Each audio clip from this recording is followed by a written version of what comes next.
Bonjour, dernière vidéo sur cette carte mentale sur les fonctions linéaires.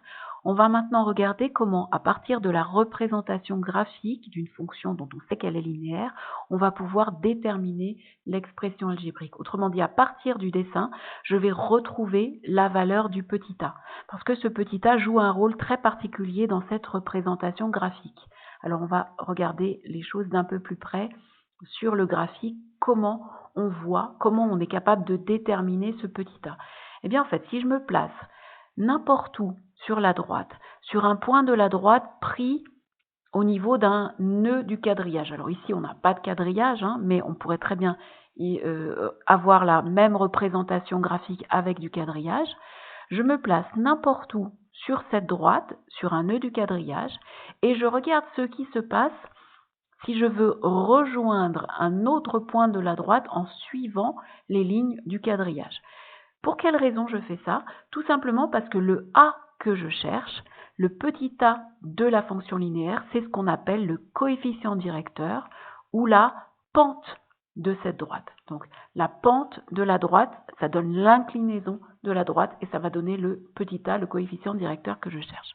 Alors, ce que j'expliquais tout à l'heure, si je me place par exemple ici sur la droite et que j'avance en suivant l'axe des x de 1. Que se passe-t-il? Que faire arriver ici pour retrouver notre droite rouge? Eh bien, on va redescendre et on va s'apercevoir qu'on est descendu de 2. Donc en fait, ce qui se passe, c'est que j'avance de 1 pour x et je descends de 2 pour y.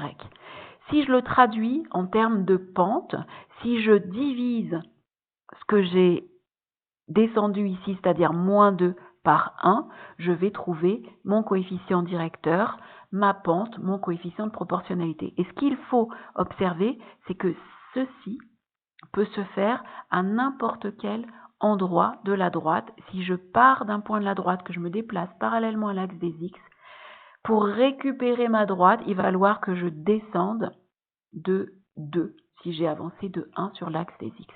Donc, cette pente, elle est constante tout au long de la droite et du coup, ça me donne un moyen de calculer ma valeur petit a. Alors, on va regarder comment le concrétiser.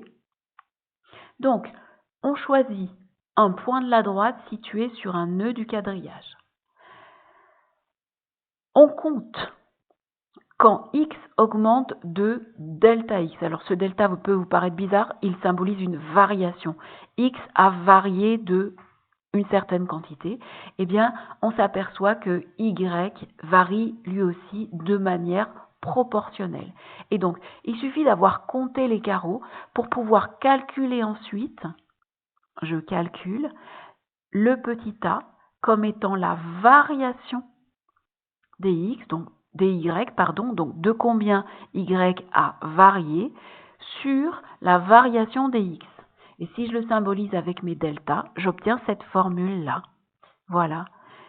Petit a, le coefficient de proportionnalité, que l'on appellera aussi pente de la droite, se trouve en divisant la variation des y par la variation des x correspondantes. Voilà.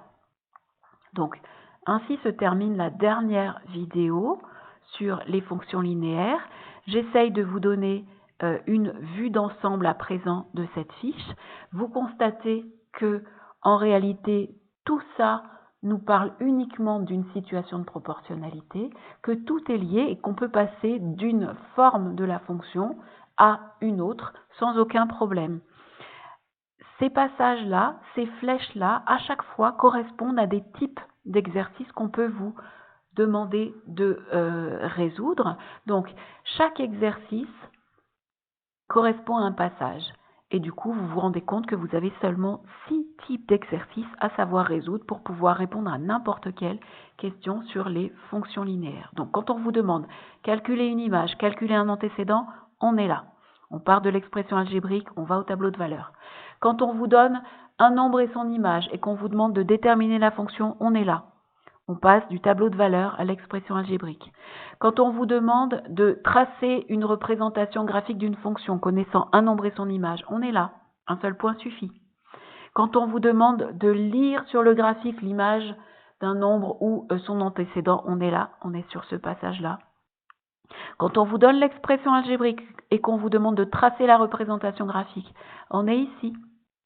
Et quand on vous demande quelle est l'expression algébrique d'une fonction d'après le graphique, c'est une histoire de pente, c'est une histoire de variation. Voilà, j'espère que vous avez mieux compris ce qu'est une fonction linéaire.